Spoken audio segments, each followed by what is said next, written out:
Phone చేయండి బా, మళ్ళా ఫోన్ చేస్తాను రాష్ట్రాన్ని తెలిసినామని పక్కన వస్తానని చెప్పి అంతే. అప్పుడే ఒక గంట అట్లా పోతే అప్పుడు తెలిసిపోతుంది కదా. గంట వరకు లేడా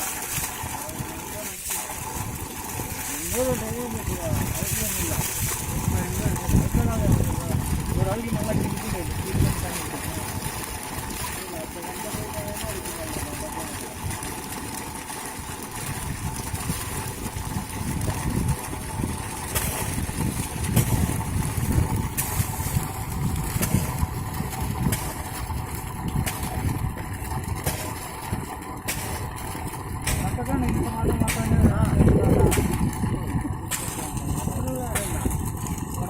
टिकट